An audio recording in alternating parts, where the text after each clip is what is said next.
Hello students, हमने हमारे micro economics के 7 चैप्टर्स कंप्लीट कर लिए हैं। जी हाँ, और हमने कहीं ना कहीं आधे से ज़्यादा सिलेबस कवर कर लिया माइक्रो इकोनॉमिक्स का। अब हम चैप्टर 8 पर आ चुके हैं जो कि है कॉस्ट। 7th चैप्टर से हमने प्रोड्यूसर के पॉइंट ऑफ व्यू से पढ़ना शुरू कर दिया था। यहाँ पर भी हम वही प्रोड्यूसर का पॉइंट ऑफ व्यू लेकर चलेंगे कि जब इनपुट से आउटपुट बनाते हैं, अर्थात जो प्रोडक्शन की प्रक्रिया होती है उसमें जो खर्चा लगता है, एक्सपेंडिचर होता है, कॉस्ट। अभी इकोनॉमिक टर्म्स में हमें अच्छे से पढ़ना है कॉस्ट को। आइए शुरू करते हैं। सबसे पहले हमारा जो डेफिनेशन है कॉस्ट की वो ये है कि ऑल एक्सप्लिसिट एंड इम्प्लिसिट, ध्यान दीजिएगा, explicit and implicit expenditure incurred slash estimated on factor and non factor inputs for producing given output of a commodity. क्या समझ में आया? चलिए, मेरे पास एक छोटा सा बच्चा आया, बोला मेरे को ये पूरी डेफिनेशन समझ में आ गई है सर, बस मेरे को ये 4 टर्म जो है explicit, implicit, factor, non factor, ये समझ में नहीं आए। अच्छा, मैंने कहा चैप्टर 7 वॉच किया है? तो उसने कहा हाँ, फैक्टर तो हमने पढ़े थे। ठीक है, मैंने कहा चलो कुछ कुछ तो आता है। बोला बस ये 3 बता दीजिए सर, बाकी मेरे को डेफिनेशन पूरी समझ में आ गई है। मैंने कहा बहुत अच्छा। तो आइए, जैसे मैंने उसको आंसर किया वैसे आपको भी आंसर करता हूं।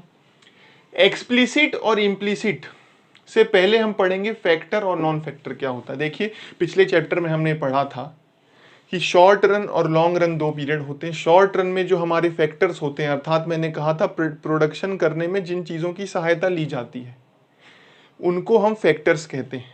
तो वहां पर हमने शॉर्ट रन में 2 प्रकार के फैक्टर कहे थे, एक तो है वेरिएबल फैक्टर और एक फिक्स्ड फैक्टर्स।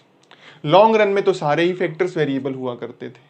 उस चैप्टर में हमने फैक्टर्स और नॉन फैक्टर कुछ नहीं कहा था। हमने कहा प्रोडक्शन करने में जो भी चीज लग रही है वो सब फैक्टर है। पर इस चैप्टर को पढ़ते समय हमने उस फैक्टर को अलग अलग कर दिया है, कुछ चीजों को नॉन फैक्टर के अंदर रख दिया है। आइए इसके बारे में जानते हैं अब हम। तो इनपुट्स जो हमारे लगते हैं आउटपुट को बनाने में, उनको 2 पार्ट में डिवाइड किया, फैक्टर और नॉन फैक्टर। तो देखिए, फैक्टर को आप लर्न कर लेंगे ना तो नॉन फैक्टर याद करना अपने आप आसान हो जाएगा, क्योंकि फैक्टर के अंदर केवल 4 चीजें आती है। 4 फैक्टर्स ऑफ प्रोडक्शन आते हैं मेनली। तो ये आप इकोनॉमिक्स जब भी पढ़ रहे हैं तो ये आपको याद रहना चाहिए। हर चैप्टर में कहीं ना कहीं आप इसको छू सकते हैं, इस बात को कहीं ना कहीं लिख सकते हैं। जो आंसर आपसे कम बन रहा हो, कुछ ऐसे फैक्टर की बात आ रही है, जनरल बातें, ये बहुत ही बेसिक चीज है इकोनॉमिक्स की, कि जनरली 4 फैक्टर्स होते हैं प्रोडक्शन करने के।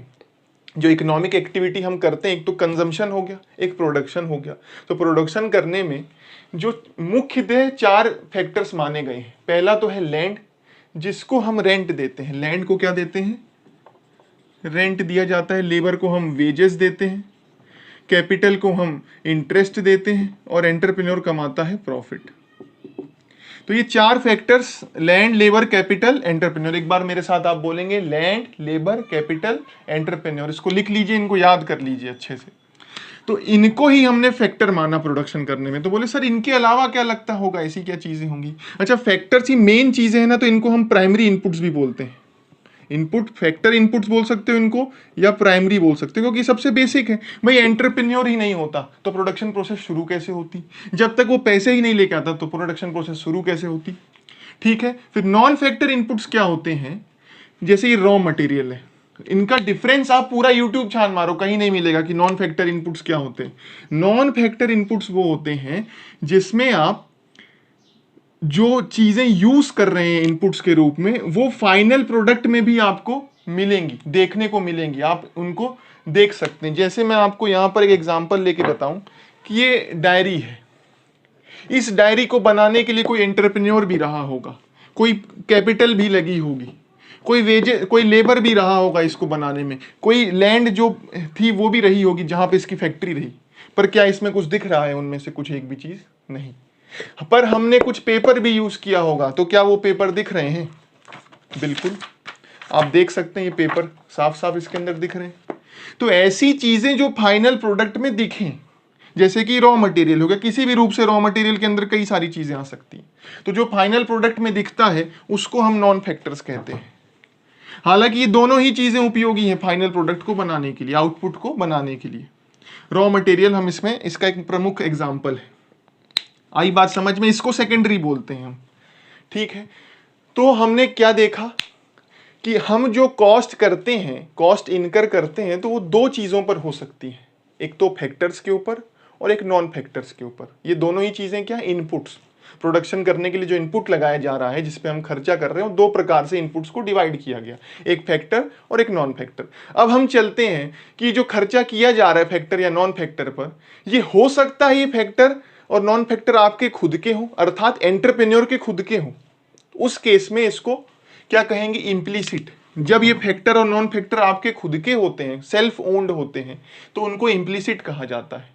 और जब ये फैक्टर्स या नॉन फैक्टर्स की सेवा हम बाहर वालों से ले रहे होते हैं, तब इसको एक्सप्लिसिट कहा जाता है। एक्सप्लिसिट मतलब बाहर, बाहर वालों को दिया जाने वाला जो हमारा खर्चा है, जो इनकर हो रहा है। मतलब एक्चुअल तो यही हो रहा है, इसको एक्चुअल भी मैं कहूं तो सही है, क्योंकि बाहर वालों को ही तो आप कैश से पेमेंट करते हो, अपने आप को थोड़ी पेमेंट करोगे। तो ये एक्चुअल कॉस्ट भी कह सकता हूं मैं इसको, जो एक्चुअल में आप कैश में पेमेंट जिसको कर रहे हो, कैश पेमेंट को यहां लिया गया है। तो कॉस्ट क्या होती है जनरली, कॉस्ट को इकोनॉमिक टर्म्स में इस चैप्टर में हम यही समझेंगे कि कॉस्ट कुछ भी नहीं है, अपॉर्चुनिटी कॉस्ट है। हमने चैप्टर 2 में पढ़ा था ना, अपॉर्चुनिटी कॉस्ट क्या होती है, cost of next best alternative foregone. मान लीजिए मेरे पास 10 रुपए हैं और 10 रुपए में एक ये मार्कर आता है और एक दूसरी कंपनी का ये आता है। मान लीजिए मैंने इसको नहीं खरीदा, दुकानदार के पास रख दिया, ये खरीद लिया, तो अपॉर्चुनिटी कॉस्ट क्या है उस 10 रुपए की, ये माला मार्कर। आई बात समझ में। मान लीजिए मैं अभी आपको पढ़ा रहा हूं, अगर मैं ये पढ़ाता नहीं तो मैं हो सकता है कि फिजिकल क्लासेस में पढ़ा रहा होता, अभी अगर यूट्यूब में ना पढ़ा रहा होता, तो मेरे लिए अपॉर्चुनिटी कॉस्ट क्या है, वो फिजिकल क्लास में ना पढ़ा पाना, जो नेक्स्ट बेस्ट ऑप्शन मेरे पास अवेलेबल था। आई बात समझ में। तो इसको जो है अपॉर्चुनिटी कॉस्ट क्या होती है, ब्रॉड टर्म है, मतलब एक्सप्लिसिट कॉस्ट भी अपने आप में अपॉर्चुनिटी कॉस्ट है, इम्प्लिसिट भी अपॉर्चुनिटी कॉस्ट। मतलब अपॉर्चुनिटी कॉस्ट क्या है, जो आप अपने सेल्फ ओन्ड इनपुट्स को जैसे यूज कर रहे हो आप, तो मान लीजिए अगर आप उनको यूज नहीं करो, लैंड का इस्तेमाल आप अपने खुद के लिए ना करो प्रोडक्शन के लिए, उसको रेंट पर अगर दो, आज की डेट पर मार्केट में उसके रेंट की वैल्यू क्या है, मान लीजिए 50,000 है, तो 50,000 की अपॉर्चुनिटी कॉस्ट क्या हो गई आपके लिए, इम्प्लिसिट कॉस्ट हो गई। उसको भी हम काउंट करेंगे इकोनॉमिक्स में, भले ही वो पे कर रहे हैं नहीं कर रहे हैं उससे मतलब नहीं है। तो क्या लिखा है इम्प्लिसिट कॉस्ट में, क्या होता है, it is a opportunity cost of using self owned inputs. खुद के इनपुट्स को यूज करने के लिए जो आपकी अपॉर्चुनिटी कॉस्ट लग रही है, ये एस्टिमेटेड होती है, इनकर्ड नहीं होती। इसीलिए डेफिनेशन देखिए, all explicit and implicit expenditure either incurred और एस्टिमेटेड। तो एक्सप्लिसिट के लिए तो इनकर्ड यूज किया गया है, क्योंकि बाहर वालों को इनकर सही में होती, पर इम्प्लिसिट के लिए क्या यूज किया गया, एस्टिमेटेड। अब आपको बात इसमें समझ में आई होगी। एक्सप्लिसिट बाहर वालों को दिया जा रहा है, एक्चुअल में इनकर हो रहा है। इम्प्लिसिट नहीं दिया जा रहा, पर उसको हम अनुमान लगा रहे हैं कि अगर हमने रेंट पे दिया होता इस चीज को, अगर मैं एंटरप्रेन्योर के जैसे काम ना करते हुए कहीं और पर जॉब कर रहा होता, तो मुझे क्या सैलरी मिलती। तो ये जो चीजें हैं, ये चीजें इम्प्लिसिट वाली एस्टिमेट केवल है, अनुमान। आई बात समझ में, क्योंकि एक्चुअल में तो आप खुद को पेमेंट करते नहीं। फिर हमने कहा भले ही फैक्टर हो, भले ही नॉन फैक्टर हो, मतलब भले ही वो इन चार के अंदर आ रहा हो या किसी और प्रकार का इनपुट हो प्रोडक्शन में, रॉ मटेरियल जैसे कि, तो ये इन दोनों पर ही करने वाले खर्चे, भले ही आप खुद के चीजें हो ये फैक्टर्स, उनको पैसे नहीं भी दे रहे हो या बाहर वालों से सर्विसेज ले रहे हो, तो दोनों ही चीजों पर भले एक्सपेंडिचर इनकर कर रहे हो, भले ही एस्टिमेटेड, दोनों ही चीजों को इंक्लूड कर लिया इसमें। और वो भी किस लिए हो रही है, सारे खर्चे किस लिए हो रहे हैं, for producing given output of commodity, मतलब प्रोडक्शन के लिए सारे खर्चे हो रहे हैं। मेन चीज तो ये प्रोडक्शन है। आई बात समझ में। तो एक्सप्लिसिट की डेफिनेशन पढ़ूं, एक्सप्लिसिट कॉस्ट भी अपॉर्चुनिटी कॉस्ट है। मतलब मान लीजिए 50,000 रुपए आप पे कर रहे हो ना, तो अपने आप में ही एक अपॉर्चुनिटी कॉस्ट है 50,000 कि मान लीजिए आप ये फैक्टर नहीं खरीदते, तो उस 50,000 से आप कुछ और खरीदते, तो 50,000 तो अपने आप में, पैसा क्या है ना, अपने जेब में रखता मैं पैसा 50,000, तो अपने आप उनकी वैल्यू रहती मेरे पास। नेक्स्ट बेस्ट ऑप्शन तो ये भी तो हो सकता है। तो वही चीज है कि एक्सप्लिसिट कॉस्ट क्या है, कि जो पैसा खर्च किया वो पूरा ही आपकी अपॉर्चुनिटी कॉस्ट ही कहलाएगी। Opportunity cost of purchasing inputs from the market measured in terms of cash payment, example wages paid, electricity bills paid, ये। और जैसे इम्प्लिसिट का एग्जांपल क्या हो गया, rent of entrepreneurs own land. अच्छा, यहां आप ध्यान देने पर पूरा कवर हो गया है हमारा। लास्ट चीज ये, बस ये मैं बता दूं आपको कि प्रोडक्शन पे जो कॉस्ट लग रही है उसी को हम यहां देखते हैं। सेलिंग कॉस्ट को नहीं लिया जाता, सेलिंग कॉस्ट को नहीं लिया जाता है, सेलिंग कॉस्ट को इसमें। सेलिंग कॉस्ट क्या होती है, जैसे मार्कर बनाने में जो खर्चा लगा वो तो ठीक है, पर अब बेचने के लिए मैंने एडवर्टीजमेंट चला रखा है यूट्यूब पर, बेचने के लिए सेल्स मार्केटिंग की टीम लगा रखी है, उनको जो पेमेंट हो रहा है उसको क्या कहा जाता है, सेलिंग कॉस्ट। उसको इंक्लूड नहीं कर रहे, बस बनाने तक का जो खर्चा है उसको ही लेकर हम पूरा ये कॉस्ट चैप्टर पढ़ेंगे। पूरे चैप्टर में कहीं पर भी सेलिंग कॉस्ट का कोई जिक्र नहीं होगा। ये आपने बेसिक समझा होगा। इसके बाद हम आगे चलते हैं, इसको नोट कर सकते हैं आप। आगे बढ़ते हैं हम इसी चैप्टर में। इसमें जो हमें कॉस्ट पढ़नी, पहली बात तो हम ये ध्यान रखें कि इसमें हमें शॉर्ट रन कॉस्ट ही पढ़नी है। अच्छा, शॉर्ट रन कॉस्ट क्या होती है? वो कॉस्ट जो शॉर्ट पीरियड में इनकर होती है। शॉर्ट पीरियड क्या होता है? तो हमने चैप्टर 7 में पढ़ा था, शॉर्ट पीरियड वैसा पीरियड होता है जहां फैक्टर्स दो पार्ट में डिवाइड होते हैं। कुछ फैक्टर्स फिक्स्ड होते हैं, कुछ फैक्टर्स वेरिएबल होते हैं। एक हाई लेवल का डाउट कोई बच्चे के दिमाग में आ सकता था, जो कि सर अभी तो आपने कहा कि कॉस्ट जो है वो दो चीज़ों पर लगती है, या दो प्रकार की चीज़ों पर लगती है। एक तो फैक्टर्स होते हैं, एक नॉन फैक्टर्स होते हैं। यहाँ तो केवल आप फैक्टर्स लेके चल रहे हो। तो बेटे, पिछले चैप्टर की मैं बात करूँ, चैप्टर 7 की बात करूँ या इस चैप्टर की बात करूँ, तो फैक्टर्स और नॉन फैक्टर्स का जो विभाजन है ना, वो केवल और केवल कॉस्ट की डेफिनेशन के लिए काम का है। इसके बाद आप सारी ही चीज़ों को, सारे खर्चों को फैक्टर्स ही मान के चलो। स्टडी को इजी रखने के लिए ऐसा किया गया है। हर बुक में सभी चीज़ों को जो प्रोडक्शन में लगती है उनको फैक्टर्स ही माना गया है। ठीक है, तो अब हम आगे चलते हैं। शॉर्ट पीरियड में जो फैक्टर्स होते हैं, मतलब जो कि इनपुट्स हैं जिनसे प्रोडक्शन हो रहा है हमारा, वो दो प्रकार से डिवाइडेड होते हैं। एक तो होता है फिक्स्ड फैक्टर और एक होता है वेरिएबल फैक्टर। चैप्टर 7 में हमने पढ़ा था फिक्स्ड फैक्टर्स वो होते हैं जहां पर प्रोडक्शन को बढ़ाने पर आपको खर्चा बढ़ाना नहीं पड़ता। मतलब उन फैक्टर्स को बढ़ाना नहीं पड़ रहा, प्रोडक्शन को आपको इंक्रीज करना कर दो, पर इन फैक्टर्स को बढ़ाने की जरूरत नहीं है। या ये कहो कि ये फैक्टर्स बढ़ नहीं सकते, ये इनकी कहीं ना कहीं वो है लिमिटेशन शॉर्ट रन में। ये ऐसे फैक्टर्स है जिनको बढ़ाया जा सकता है, वेरिएबल फैक्टर्स। प्रोडक्शन बढ़ाने के लिए इनको बढ़ाया जा सकता है।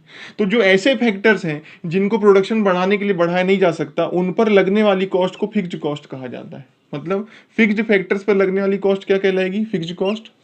और वेरिएबल फैक्टर्स पर लगने वाली कॉस्ट क्या कहलाएगी, वेरिएबल कॉस्ट। मतलब ये प्रोडक्शन के चेंज होने से चेंज होगी और ये प्रोडक्शन के चेंज होने से चेंज नहीं होगी। तो यहाँ एग्जांपल लेके यहाँ देखिए, 0 यूनिट्स पर भी लगती है फिक्स्ड कॉस्ट, 1 यूनिट पर 10, 2 पर भी 10, 3, मतलब कुछ भी प्रोडक्शन करो आप, कितना भी, 5 पर भी 10 होगी और 6 पर भी 10 होगी। जैसे इसका एग्जाम्पल लूँ मैं, कोई इंडस्ट्री है या आप एक फैक्ट्री चलाते हो अपने घर में, किसी छोटा उद्योग है कोई, तो जो लैंड है आपकी, मान लीजिए आपने रेंट पर ली हुई है वो चीज़, तो जो उसका रेंट है मान लीजिए महीने का 10,000, तो आप उसमें ज़्यादा प्रोड्यूस करो कम प्रोड्यूस करो, रेंट तो फिक्स ही रहेगा।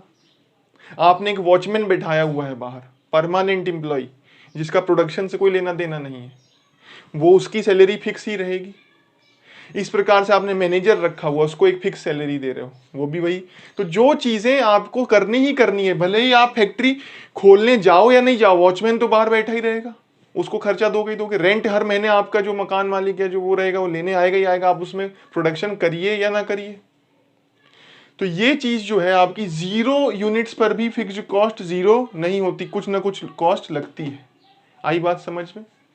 दूसरी यहां पर वेरिएबल कॉस्ट की बात करूं तो ये प्रोडक्शन के हिसाब से बढ़ती घटती, जैसे लेबर हो गए आपके, वेजेस जो आप पे, लेबर को वेजेस पे करते हो, रॉ मटेरियल का जो खर्चा है, अगर आप प्रोडक्शन नहीं करोगे तो रॉ मटेरियल थोड़ी खरीदोगे, फिर आप रॉ मटेरियल तो कंज्यूम नहीं होगा।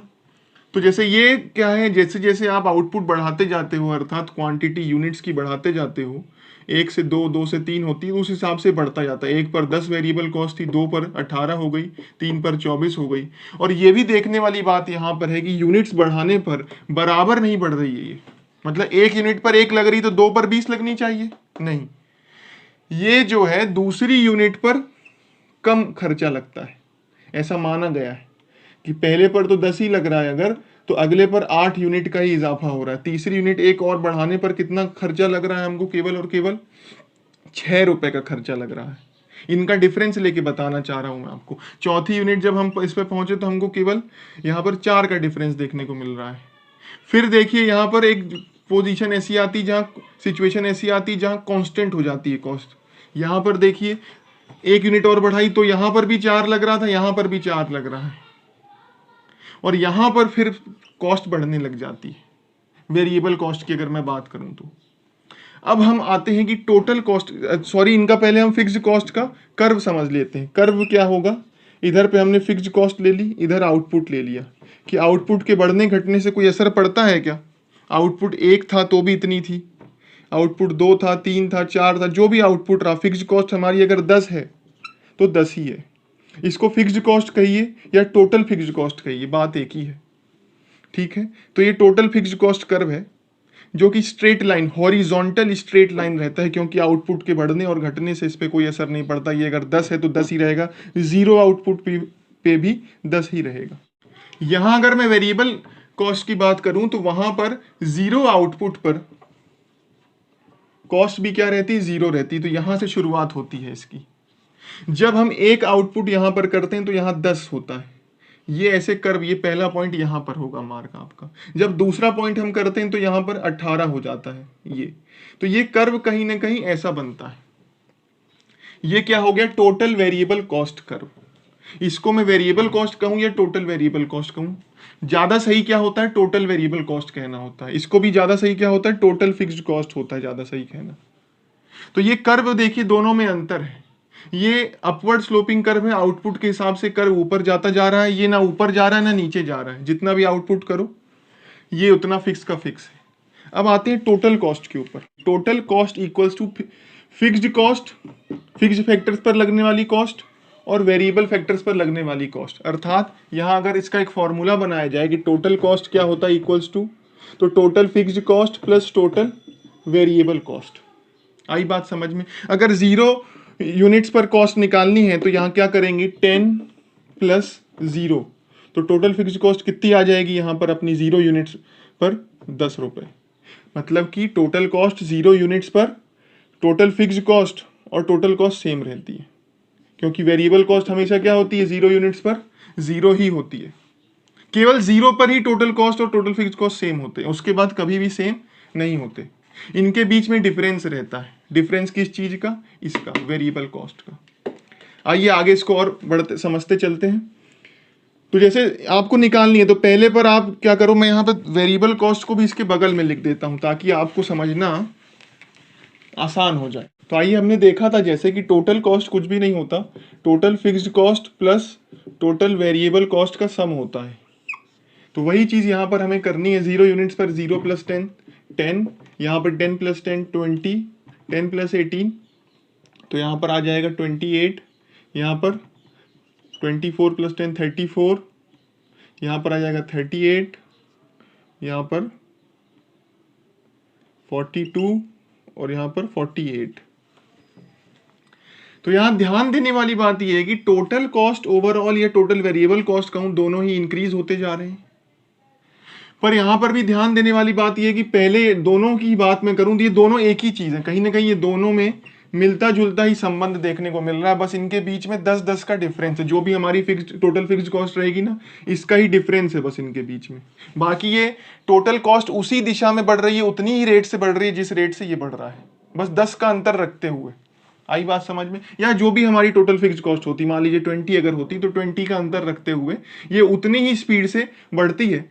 ठीक है, तो यहां पर देखिए जो इनके बढ़ने की जो रेट है उस पर हम चर्चा करते हैं। तो पहले ये 10 से इजाफा हुआ, यहां पर फिर 8 से इजाफा हुआ, यहां पर 6 से इजाफा देखने को मिल रहा है, यहां पर 4 से इजाफा देखने को मिल रहा है। तो ये देखिए जैसे 0 यूनिट से 1 यूनिट आने पर 10 से 20 हुआ, यहाँ 10 से बढ़ी, 1 से 2 आने पर 1 यूनिट से प्रोडक्शन बढ़ाकर आप किस पे चले गए? 2 यूनिट कर दिया आपने। तो जस्ट 20 से आपको और 10 बढ़ना चाहिए, यहाँ पर 10 नहीं बढ़ रहा, मात्र 8 बढ़ रहा है। 2 से जब आप 3 पे गए तो आपकी कॉस्ट और 6 से ही बढ़ रही है मात्र। मतलब आउटपुट को बढ़ाने पर कॉस्ट की स्पीड जो है बढ़ने की कम है, अच्छी बात है अपने लिए। इसके बाद और 4 से ही बढ़ रही है। इसके बाद देखिए फिर कांस्टेंट हो गई, फिर 4 से ही बढ़ रही है, और इसके बाद देखिए अब बढ़ने की स्पीड बढ़ गई। यहाँ पर जो कॉस्ट जो हमारी बढ़ रही है वो ज़्यादा स्पीड से बढ़ रही है, घट नहीं रही, अब इंक्रीज होना शुरू हो गई। यहाँ से जो बढ़ने की जो रेट है उस पर अगर हम बात करें, सेम चीज़ यहाँ देखने को मिलेगी कि यहाँ पर 8 से बढ़ी, फिर यहाँ पर 6 से, फिर यहाँ 4, फिर 4 और फिर 6। मतलब इन दोनों की जो बढ़ने की रेट या वो जो भी होगा वो सेम ही रहेगा, क्योंकि ये और इसमें कोई अंतर नहीं। मैंने कहा बस इनके बीच में 10 का अंतर है जो कि टोटल फिक्स कॉस्ट है, या अगर जो भी हमारी टोटल फिक्स कॉस्ट होती उसका अंतर है इनके बीच में। तो इनको अगर ग्राफ में प्लॉट करना हो तो बड़ा सिंपल है। नीचे हम आउटपुट को लेते हैं, यहाँ पर हर प्रकार की कॉस्ट को ले लेते हैं। मान लीजिए total fixed cost, total variable cost और टोटल कॉस्ट। तो टोटल फिक्स्ड कॉस्ट तो हमने कर्व देखा था, ऐसा बनता है। वेरिएबल कॉस्ट जीरो से शुरू होती है, क्योंकि जीरो आउटपुट पर टोटल वेरिएबल कॉस्ट भी क्या होती है, जीरो होती है। यहाँ से शुरू होती है, ये ऐसे जाती है, हमने देखा। ये टोटल वेरिएबल कॉस्ट हो गई, ये टोटल फिक्स्ड कॉस्ट हो गई। अब एवरेज कॉस्ट क्या कैसी होगी भैया? एवरेज कॉस्ट कुछ भी नहीं होगा, यहां से शुरू होगी, क्योंकि जीरो लेवल पर भी, जीरो यूनिट्स पर भी हमारी टोटल कॉस्ट कुछ ना कुछ लग रही है, और वही, और दोनों सेम है। जीरो यूनिट्स पर टोटल फिक्स्ड कॉस्ट और टोटल कॉस्ट सेम है, इसलिए जो जीरो यूनिट्स पर दोनों इस पॉइंट पर होंगे और यहां से बढ़ना शुरू करेंगे, और इनके बीच में इसी डायरेक्शन से बढ़ेंगे। दोनों के जो बढ़ने की रेट होगी वो ऐसी ही होगी जैसी वेरिएबल कॉस्ट के हिसाब से ही बढ़ेंगे। तो यहां पर देखिए वेरिएबल कॉस्ट के हिसाब से ये कर्व ऐसा जाएगा। तो क्या है सर, ये दोनों कर्व कभी मिलेंगे आगे जाके? नहीं, इनके बीच में हमेशा एक गैप बना रहेगा। दोनों के डायरेक्शन सेम रहेंगे, मूवमेंट सेम रहेगा, आगे जाते जाएंगे, पर इनके बीच में जो ये गैप है, ये यही गैप है, ये जो फिक्स्ड कॉस्ट का गैप है, ये बना रहेगा। ये जो 10 रुपए का गैप है, ये बना रहेगा, ये कभी मिलेंगे नहीं। तो आई बात समझ में? जो हमारी टोटल कॉस्ट है वो जीरो से शुरू नहीं होती, वो आप जीरो यूनिट्स बनाओ तो भी कुछ ना कुछ टोटल कॉस्ट लग रही होती है, क्योंकि टोटल कॉस्ट के दो इंग्रेडिएंट है। भले ही वेरिएबल कॉस्ट जीरो है, पर फिक्स्ड कॉस्ट जो है टोटल कॉस्ट का एक इंग्रेडिएंट, वो जीरो यूनिट्स पर भी लग रहा होता है। तो आई बात समझ में? ये था relation total cost, variable cost और आपका टोटल फिक्स्ड कॉस्ट के बीच में। आइए इसको नोट करिए, फिर हम आगे चलते हैं। तो आइए अब एवरेज कॉस्ट को देखते हैं। एवरेज कॉस्ट क्या होती है? मैंने कहा था एवरेज किसी भी चीज का इकोनॉमिक्स में आपको निकालना हो तो उस चीज का टोटल ले लीजिए, total cost divide by units या क्वांटिटी कर दीजिए। यहाँ यूनिट्स लिखना ज्यादा सही रहेगा। जितना क्वांटिटी का आप प्रोडक्शन कर रहे हैं उससे डिवाइड कर दीजिए। मान लीजिए जैसे आप, अगर आपकी कॉस्ट है 100 रुपीज और आप 10 यूनिट्स बना रहे हैं, या मैं कहूँ 20 यूनिट्स बना रहे हैं, तो आपकी एवरेज कॉस्ट कितनी आ गई? 5 रुपए। आई बात समझ में? तो ये पर यूनिट पे आपको एक यूनिट बनाने पर कितना लग रहा है वो बताता है। एवरेज कॉस्ट क्या बताता है कि एक यूनिट पर कितनी टोटल कॉस्ट लग रही है। या इसको ऐसे कहा जाए, इस प्रकार से इसको बनाया जाए कि average cost equals to total cost divide by quantity. तो या इसको ऐसे भी कह सकते हैं कि average cost equals to total cost को हम क्या कह सकते हैं कि total fixed cost plus total variable cost divide by quantity. ये क्वांटिटी दोनों में डिवाइड करनी है तो अलग अलग भी लिख सकते हैं, TFC total fixed cost upon quantity plus total variable cost upon quantity. और यही तो क्या है, टोटल फिक्स्ड कॉस्ट को अगर क्वांटिटी से डिवाइड करेंगे तो क्या आ जाएगा? Average fixed cost. और टोटल वेरिएबल कॉस्ट को क्वांटिटी से डिवाइड करेंगे तो क्या आ जाएगा? Average variable cost. तो average cost equals to average fixed cost plus average variable cost. ये भी एक फॉर्मूला है। एक तो ये हो गया और एक ये फॉर्मूला हो गया। ये फॉर्मूला कुछ भी नहीं, हमने इसी से बनाया है। इन्हीं चीजों को जब हम ग्राफ में प्लॉट करेंगे तो देखिए, आप यहां देखिए, हमारी जो एवरेज कॉस्ट है वो सबसे ऊपर रहेगी, क्योंकि ये हॉरिजॉन्टल समेशन है। हॉरिजॉन्टल मतलब ऐसे ऐसे करके दोनों ग्राफ का जुड़ा हुआ इसमें है, तो ये इन दोनों से ज्यादा ही रहेगा हमेशा, क्योंकि इसमें ये एवरेज वेरिएबल भी जुड़ा हुआ है, फिक्स्ड भी जुड़ा हुआ है। तो ये हमेशा पहली चीज क्या होगी इनके ग्राफ में? एवरेज कॉस्ट हमेशा सबसे ऊपर होगा। ठीक है, फिर क्या? Average variable cost, average cost कभी नहीं मिलेंगे, इनके बीच में गैप हमेशा बना रहेगा एवरेज फिक्स्ड कॉस्ट का। ये गैप रिड्यूस होता जाएगा पर कभी नील नहीं हो सकता, क्योंकि एवरेज फिक्स्ड कॉस्ट कभी जीरो नहीं हो सकती। एवरेज फिक्स्ड कॉस्ट कभी जीरो क्यों नहीं हो सकती? क्योंकि एवरेज फिक्स्ड कॉस्ट किससे निकलती है? Total fixed cost divide by quantity. तो टोटल फिक्स्ड कॉस्ट कभी जीरो नहीं हो सकती, और उसी से ये निकल के आ रही है। मतलब अगर आपको समझाऊं लिख करके कि average fixed cost equals to formula क्या होगा? Total fixed cost upon quantity. तो अगर आप क्वांटिटी एक बना रहे हो, दो बना, अर्थात जीरो में भी तो ये लगती है। मान लीजिए आप 2 क्वांटिटी बनाओ, 100 बनाओ, कुछ भी बनाओ, एवरेज मान लीजिए आपका रिड्यूस होता जाएगा, पर कभी भी ये जीरो पर नहीं पहुंचेगा, क्योंकि जब तक ये नंबर पॉजिटिव में है तब तक कभी भी ये, इसका आंसर, पॉजिटिव नंबर को कभी भी जीरो से डिवाइड कर दो, कितने से, मान लीजिए 1 है, इसको कितने भी नंबर से डिवाइड कर दो आप ले जाते हुए, कभी आंसर जीरो नहीं आ सकता। तो इसीलिए कभी एवरेज फिक्स्ड कॉस्ट जीरो नहीं हो सकती। तो इसी, जब ये नहीं हो सकती तो इसी का गैप है एवरेज कॉस्ट और एवरेज वेरिएबल के बीच में, इन्हीं का गैप है। किसका? इसका। इसीलिए कभी कर्व दोनों मीट नहीं करते। एवरेज फिक्स्ड कॉस्ट जो कर्व होता है इसको रेक्टेंगुलर हाइपरबोला भी बोलते हैं। रेक्टेंगुलर हाइपरबोला का अर्थ ये हुआ कि जैसे ये बनता है कर्व तो ये ऐसे जा करके ऐसे ही दोनों एक्सिस के एकदम नज़दीक चला जाता है, और ये जो जिन एक्सिस के नज़दीक जा रहा है उनको अगर मिलाएं तो यहाँ 90 डिग्री का एंगल बनेगा। मतलब कि हमारी कभी भी जो एवरेज फिक्स्ड कॉस्ट है ना उसको हम क्वांटिटी से मल्टीप्लाइड कर देंगे। इस पोजीशन पे अगर जो हमारी आउटपुट है या यूनिट्स है, आउटपुट से मल्टीप्लाई कर देंगे ना तो हमारी टोटल फिक्स्ड कॉस्ट आ जाएगी। हर लेवल पर, इस पॉइंट पर, इस पॉइंट पर, इस पॉइंट पर जितना आउटपुट है उससे मल्टीप्लाई कर दो। एवरेज फिक्स्ड कॉस्ट की बात कर रहे हैं, इसको उस लेवल हर पॉइंट पर इसके उस रिस्पेक्टिव आउटपुट से मल्टीप्लाई कर देंगे ना तो हमेशा टोटल फिक्स्ड कॉस्ट आ जाएगी। ठीक है, तो इसीलिए इसको रेक्टेंगुलर हाइपर बोला जाता है। रेक्टेंगुलर हाइपरबोला बोला जाता है। चलिए, तो ये हमने कवर किया। अब हम पढ़ते हैं मार्जिनल कॉस्ट।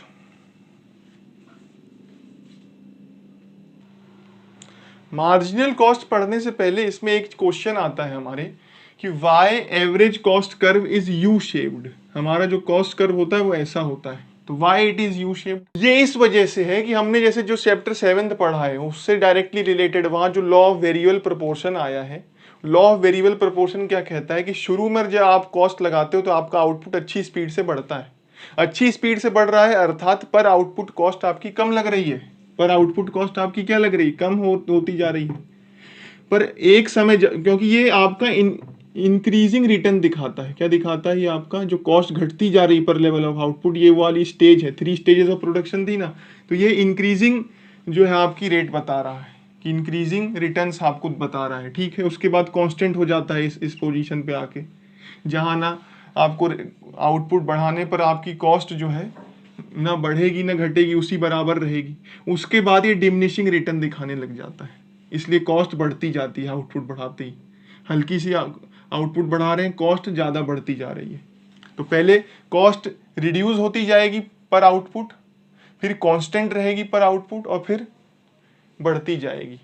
तो ये लॉ ऑफ वेरिएबल प्रोपोर्शन से रिलेटेड है। वो चैप्टर 7 में अगर आपने नहीं पढ़ा है तो ज़रूर मेरे चैनल पर जाके देख लीजिए, तब आपको और बेहतर अंडरस्टैंडिंग आएगी। और देखा है तो आपको आ ही रही होगी। आपके कोई डाउट्स हैं तो आप ज़रूर उसको कमेंट करिए, फीडबैक जो है मुझे भेजिए अपना। आपका जो लाइक है सब मेरे लिए बहुत मैटर करता है। ठीक है, आगे बढ़ते हैं। तो आइए अब हम पढ़ते हैं मार्जिनल कॉस्ट। मार्जिनल शब्द का मैंने अर्थ हर अपने वीडियो में बताया हुआ है पहले से। एडिशनल होता है, मतलब कि एक यूनिट बढ़ाने पर आपको अतिरिक्त कितनी कॉस्ट बढ़ानी पड़ रही है। पर यूनिट इंक्रीज करने पर कॉस्ट टोटल कितनी इंक्रीज हो रही है आपकी। देखिए, क्योंकि जीरो से पहले तो कुछ होता नहीं है, जीरो से पहले यूनिट्स कुछ होती नहीं, उसके पहले कुछ रहा नहीं होगा, तो हम यहाँ पर कोई चेंज नहीं मानते मार्जिनल कॉस्ट में। मार्जिनल कॉस्ट केवल एडिशनल लेती है। तो 10 से 20 आने पर यहाँ पर कितना इजाफा हुआ कॉस्ट में? 10। यहाँ पर कितना हुआ? 8। यहाँ पर कितना इजाफा हुआ? 6 का। यहाँ पर कितना? 4 का। 34 से 38 आने पर, और 38 से 42 आने पर 4 का और इंक्रीज हुआ, और यहाँ पर 6 का इंक्रीज हुआ। ठीक है, तो यहां पर इसकी डेफिनेशन क्या है? सीधे सीधे marginal cost is the addition to total cost. Total cost में 20 से 28 हो गया, एडिशन हो गया किसका? 8 यूनिट्स, 8 रुपए का।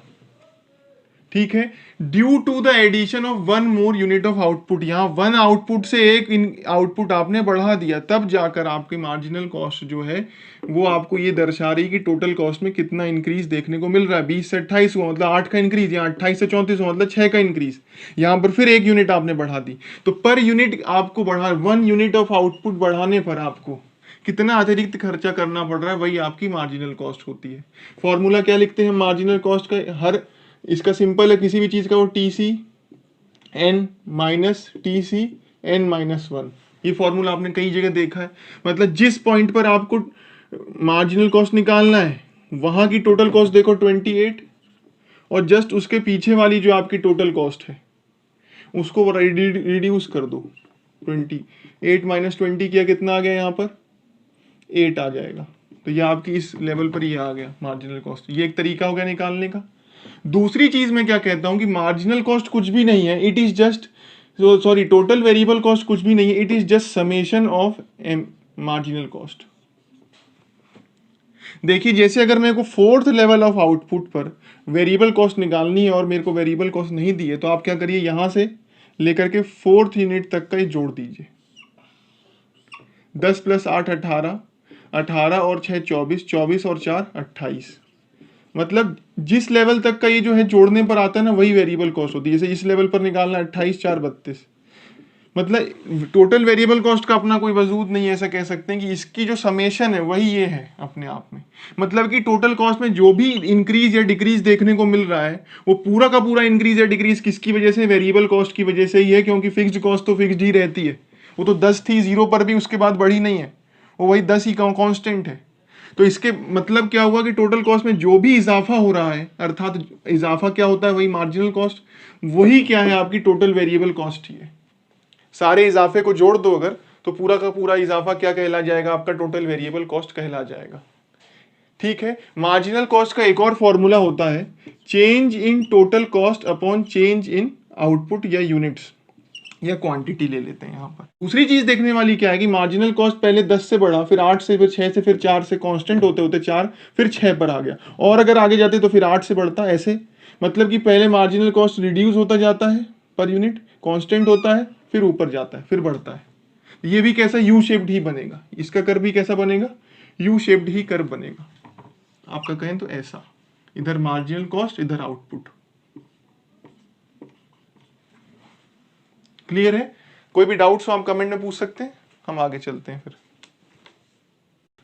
तो यहाँ कॉस्ट से रिलेटेड हमने काफी चीजें पढ़ी। इस चैप्टर में अब दो इंपॉर्टेंट चीजें रह गई हैं। एक तो relationship between average cost and marginal cost, और दूसरा है relationship between total cost and marginal cost. ये आपको दूसरे पार्ट पर मिलेगा मेरे ही चैनल पर, आप उसको देखना जरूर। चलिए अभी के लिए विदा लेते हैं आपसे। थैंक यू, जुड़े रहिए, जबरदस्त रहिए, लाइक दिस वीडियो।